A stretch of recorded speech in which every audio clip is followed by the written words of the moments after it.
Hello, everyone. Today's article is titled UFC Partners Up. It explains how the UFC's parent company, TKO Group, has teamed up with Polymarket, a prediction platform where users buy shares in possible outcomes. The goal is to increase viewer engagement during fights, but the partnership also raises legal, ethical, and public trust concerns. Let's pause for a moment before we move into the article. We'll watch a short clip related to today's topic. As you watch, think about what ideas or questions it brings to mind.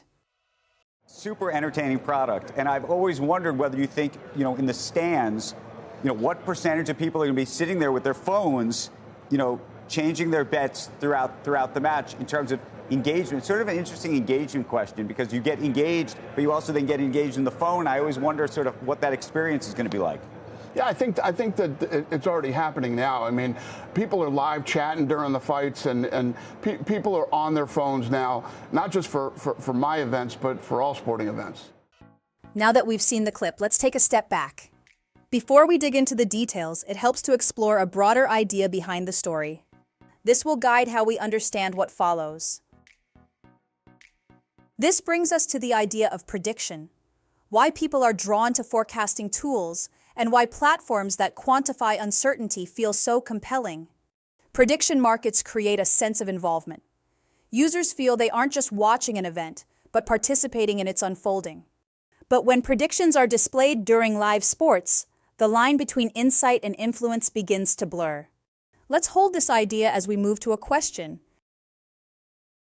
Do you think real-time predictions during sports enhance the viewer's experience or distract from the sport itself? Real-time predictions can make sports more interactive, but they also change how viewers interpret what they're watching. On one hand, live forecasting creates excitement. Fans feel connected to shifting probabilities and enjoy seeing how each moment alters the numbers. It adds a layer of analysis that can make even small movements in the fight feel meaningful. However, predictions can also pull attention away from the sport. Instead of focusing on technique, pacing, or strategy, viewers may fixate on fluctuating percentages. This can subtly reshape the purpose of watching, from appreciating athletic performance to tracking a data game unfolding alongside it. There are also fairness concerns. When prediction platforms resemble betting, even without formal gambling, they occupy a gray zone that raises questions about regulation, integrity, and influence. If displayed too prominently, predictions might create a sense that outcomes are predetermined or overly quantifiable. Ultimately, prediction data can enhance engagement when used thoughtfully, but it should never overshadow the sport itself. The experience works best when information enriches what viewers notice, not when it replaces it. Now, to understand this article better, we need to familiarize ourselves with key vocabulary. We'll go over 3 important expressions, learn their meanings, and see them in action with example sentences. Let's start with strikingly.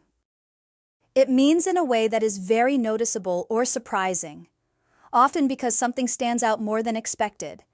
In the article, the partnership between the UFC and Polymarket is described as strikingly unusual because prediction data has rarely appeared in mainstream sports broadcasts. Here is an example. The 2 athletes were strikingly different in style, even though they were evenly matched. Next, we have gray zone. It refers to an area where rules are unclear, neither fully legal nor illegal, neither clearly acceptable nor unacceptable. In the article, Polymarket's share buying system is said to operate in a regulatory gray zone because it resembles betting without being classified as gambling. Here is an example. Digital currencies existed in a gray zone for years before governments created formal regulations. Finally, let's look at legitimization. It refers to the process of becoming recognized as legitimate, lawful, credible, or socially acceptable. In the article, Polymarket sees the UFC partnership as a step toward legitimization, hoping that visibility in mainstream sports will strengthen public trust. Here's an example. The organization focused on transparency as a way to achieve legitimization in the eyes of the public. Now that we've explored the main themes and vocabulary, let's reinforce our understanding with a summary dictation exercise. Listen carefully and fill in the blanks. The UFC's parent company, TKO Group, is partnering with Polymarket, a prediction platform to display live forecasting data during fights. Users buy shares in potential outcomes, creating a betting-like experience that sits in a regulatory gray zone. For the UFC, the deal aims to boost viewer engagement in an increasingly competitive streaming environment. For Polymarket, the exposure offers a path toward legitimacy, though legal, ethical, and public trust questions remain. Let's check the answers and review what each word means. The first answer is prediction. It means an estimate or expectation of what might happen in the future. The second answer is forecasting. It refers to predicting outcomes using data, trends, or probabilities. The third answer is regulatory. It relates to rules, laws, or oversight by authorities. The fourth answer is streaming. It refers to delivering video content online in real time. The fifth answer is exposure. It means the amount of public visibility or attention something receives. Great work today. We examined how the UFC's partnership with Polymarket blends excitement, data, and controversy, and how prediction tools can reshape the viewing experience. As you read the full article, here's something to reflect on.